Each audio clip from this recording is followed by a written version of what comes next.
अस्सलामुअलैकुम नाजरीन, चांद सितारा न्यूज़ के प्रोग्राम आओ सच बोलें के साथ मैं हूं आपका मेज़बान सजाद खान जादून।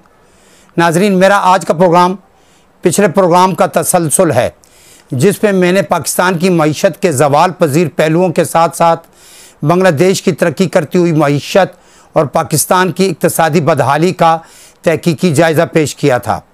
दोस्तों, मुझे उस वक्त सख्त हैरत के झटके पड़ते हैं और कभी कभार सर पीटने को जी चाहता है जब पाकिस्तान की मुआशी पॉलिसी पर नज़र पड़ती है।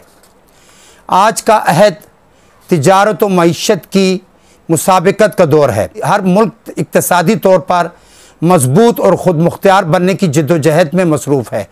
नई नई मंडियों तक रसाई की कोशिश हो रही है। ताजरों और हुनरमंदों की हौसला अफजाई की जा रही है। उन्हें तरह तरह की सहूलतें और सब्सिडी दी जाती है ताकि मुल्की सतह पर ज़्यादा से ज़्यादा माल तैयार हो सके। अपनी ज़रूरियात पूरी होने के बाद फाजिल अशिया को बरामद किया जा सके। दरामदात व बरामदात की पॉलिसी इसलिए मुरतब की जाती है ताकि मुकामी अशिया की गैर मुल्की मंडियों में खपत और ज़रूरत की अशिया को कानून के दायरे में दरामद किया जा सके। हमारे यहाँ चूँकि हुकूमतों में वही लोग शामिल होते हैं जो किसी न किसी कारोबार से मुंसलिक होते हैं। हर हुकूमत में घी, चीनी, आटा, कपड़े, ऑटोमोबाइल और दीगर सनतों के मालकान खुद मुशावरतों और वजारतों पर बराजमान होते हैं। इसलिए वो दरामदी और बरामदी पॉलिसी मुल्की मुफाद में नहीं बल्कि मखसूस तबके को नवाजने के लिए बनाते या बनवाते हैं।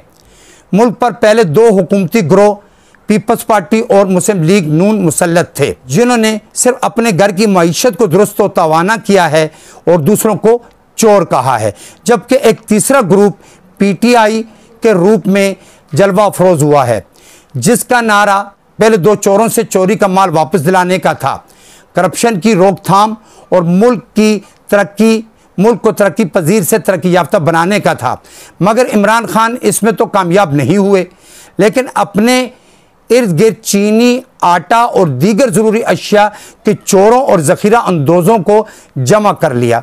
इस वक्त मुल्क तमाम जमातों में शामिल इन्हीं खुद गर्ज गिरोह के नरगे में है और वो उसे नोच रहे हैं। शरीफ ग्रुप की शुगर, आटे, स्टील, पेपर और दीगर मिलें और कारखाने हैं। इस तरह जरदारी ग्रुप भी शुगर, पेट्रोल और ज़मीनों के कारोबार से मुंसलिक है। कारोबार करना बुरा फ़ैल नहीं, लेकिन कारोबार को गलत ज़राए से तरक्की देना, नाजायज़ तौर पर मुल्की सरमाए और हुकूमती मशीनरी को इस्तेमाल करके अपनी सनतों को मजबूत और उनमें इजाफा करना, मुल्की मईशत को बर्बाद करने और आवाम को भिखारी बनाने के मुतरादिफ है। और यही कुछ पाकिस्तान के साथ हुआ है और होता चला आ रहा है।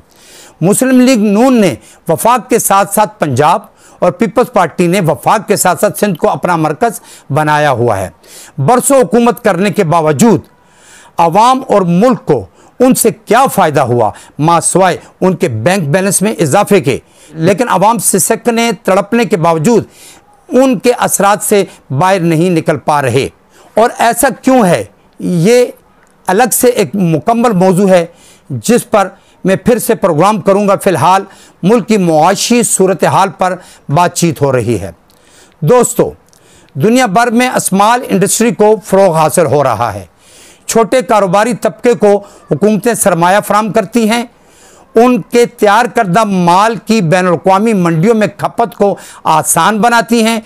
उसकी एक बड़ी मिसाल हमारा पड़ोसी मुल्क चीन है, जिसने इतनी बड़ी अफरादी मुमलिकत होने के बावजूद खुद को मुआशी तौर पर मनवाया है।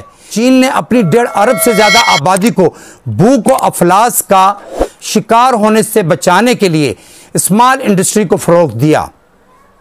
छोटी सनतों को आसान शराइत पर कर्ज फराम किए गए, सब्सिडी दी गई, उनकी तैयार करदा अशिया की दूसरे मुल्कों तक रसाई को आसान बनाया। आज उनके अवाम न सिर्फ खुद अपने पाँव पर खड़े हैं बल्कि मुल्क को टैक्स देते हैं और चीन इनसे हासिल शुदा टैक्स से दुनिया भर में सरमायाकारी कर रहा है। मईशत की मजबूती से मुल्क की दिफा, तालीम और दीगर उमूर में भी तरक्की आई है। दुनिया को तस्खीर करने के बाद अब चीन खलाओं को तस्खीर कर रहा है। दोस्तों, इसको कहते हैं लीडरशिप। चीन और चीन जैसी रियासतों के हुक्मरान खुद को हुक्मरान नहीं बल्कि खादिम समझते हैं। गैर मुस्लिम होकर भी इस्लाम के सिखाए हुए उसूलों पर कारबंद हैं। हमारे हुक्मरान खुद को बादशाह, मुल्क को जागीर और आवाम को गुलाम समझते हैं, और इस नाते से वो मुल्क को आवाम से जो सलूक करते हैं ठीक ही करते हैं। और मज़े की बात तो ये है कि आवाम भी उन करप्शन ज़दा सियासी गमाश्तों को अपना बादशाह और ख़ुद को उनकी रियाया ही समझते हैं। तभी अपने और अपने मुल्क पर होने वाले जुल्म पर आवाज़ नहीं उठाते बल्कि जिंदाबाद के नारे भी लगाते हैं। जैसा कि मैं पहले कह चुका हूँ, हमारे मुल्क में मईशत समेत कोई भी पॉलिसी मुल्क की मुफाद में नहीं बनाई जाती। एक मखसूस तबका ही मुल्क की सारी दौलत और इख्तियारात पर काबिज है। बाकी अवाम दो वक्त की रोटी बड़ी मुश्किल से पैदा करते हैं। हुकूमत के पास अपने उमूर चलाने के लिए वसाइल नहीं होते। तालीम और अवामी फलाह के लिए कलील बजट रखा जाता है, इसमें भी ज़्यादातर करप्शन की नज़र हो जाता है। इसीलिए मुल्क में सबसे कमज़ोर हाल तालीम का है। असातिज़ा का तकर्रुर कॉन्ट्रैक्ट बेस पर होता है। सिफारिश और सियासत का अमल दखल ज़्यादा होने से नाअहल अफराद आगे आ रहे हैं, जिससे इल्मी तहकीक का काम पीछे रह गया है। अगर हम अपनी नस्लों को आला तालीम नहीं दे सकेंगे तो मुल्क का यही हाल होगा जो अब है। तालीम से तख्लीकी जहन पैदा होते हैं और नकल से कुन जहन, और हमारी सियासत समेत हर शोबा जब ऐसे कुन जहनों से भर जाएगा तो बताइए मईशत कभी तरक्की कर सकेगी? नाजरीन, अभी हम एक वक्फ़ा लेते हैं। वक्फ़े के बाद हम अपने प्रोग्राम को दोबारा यहीं से शुरू करते हैं। कम बैक नाजरीन, पाकिस्तानी मईशत की बदहाली पर मैं हैरान और परेशान इसलिए हो जाता हूँ कि हमारा मुल्क सियासी और मुआशी अदम व इस्तेहकाम के बावजूद एटमी मुल्क बन सकता है। जनूबी एशिया की परेशान कुन सूरत हाल के बावजूद मिसाइल टेक्नोलॉजी में महारत हासिल कर सकता है। इस खित्ते में रूस और अमेरिका जैसी दो सुपर पावर मुमलिकतों की शिकस्त की वजह बन सकता है। गुर्बत के बावजूद दुनिया की ताकतवर फौज बना और रख सकता है। भारत जैसे साजिशी और मक्कार पड़ोसी को बर्दाश्त करने की हिम्मत रखता है तो अपने हक में मुआशी पॉलिसियाँ क्यों नहीं तरतीब दे सकता? पाकिस्तान के चीन, रूस, ईरान, श्रीलंका, सेंट्रल एशियाई रियासतों समेत अरब ममालिक के साथ अच्छे मरासिम हैं। इसके अलावा अफ्रीकी ममालिक और मशरकी यूरोपीय ममालिक के साथ भी पुरअमन रिश्ते उस्तवार हैं। अगर पाकिस्तानी हुक्मरानों में अहलियत होती तो वो इससे भरपूर फ़ायदा उठा सकते थे और उठा सकते हैं, लेकिन आज तक कोई मरबूत और ठोस तिजारती पॉलिसी कोई भी हुकूमत बनाने में कामयाब नहीं हो सकी। भारत और अफ़गानिस्तान पाकिस्तान के पड़ोसी ममालिक हैं। अच्छी हिकमत अमली से उनके साथ भी बेहतर तिजारती ताल्लुकात बन सकते हैं। पाकिस्तानी चावल, चीनी, कपड़ा, गारमेंट्स, मार्बल, दस्तकारियाँ, स्पोर्ट का सामान, बर्तन, क्रैकरी, कटलरी और चमड़े और कई दूसरी अशिया की तैयारी में भी पाकिस्तान खुद कफील है। इसके अलावा खुश्क ग़िज़ाओं, मेवाजात और फलों की पैदावार में भी वतन अजीज़ अपना सानी नहीं रखता। अगर हुक्मरान इन ताल्लुकात और रिश्तों का फ़ायदा उठाते हुए मुल्क की बरामदात को फ़रोग़ दें तो मुल्क इक़्तिसादी तौर पर मजबूत हो सकता है।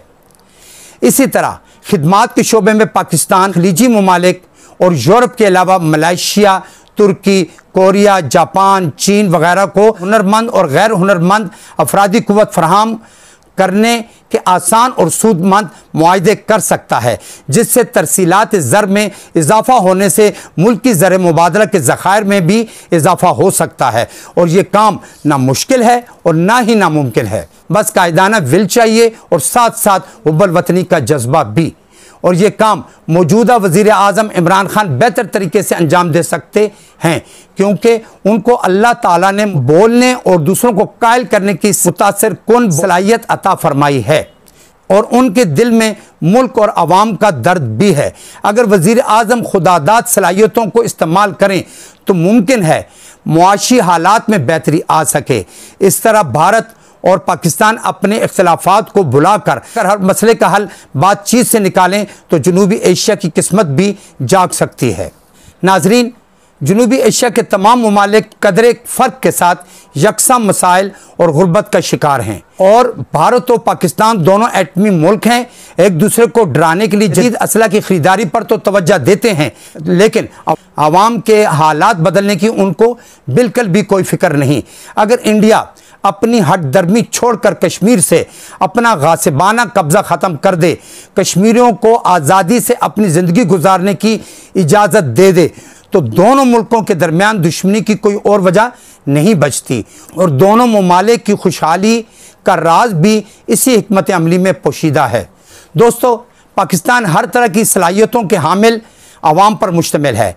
अगर उनको जदीद तालीम और हुनर से आरास्ता कर दिया जाए, करप्शन के तमाम दरवाजे बंद कर दिए जाएं और एहतिसाब का अमल इतना शफाफ और सख्त हो जाए रास्ते में कोई दीवार हायल ना हो सके, इसके अलावा हर काम मेरिट की बुनियाद पर हो, तो ये कौम अपने साथ साथ दुनिया को लीड कर सकती है। साबिका हुक्मरानों में तो दमखम नहीं, ना वो कायदाना सलाहियतें रखते हैं। कौम को इमरान खान जैसे जुर्रतमंद लीडर की अशद ज़रूरत थी, लेकिन अब तक वो किसी किस्म की कोई कारकर्दगी नहीं दिखा सके। इसलिए फ़िलहाल तो मायूसी ही मायूसी है। अब आगे क्या होता है ये देखेंगे। नाजरीन, आइंदा प्रोग्राम तक के लिए इजाज़त दीजिए। अल्लाह हाफिज़।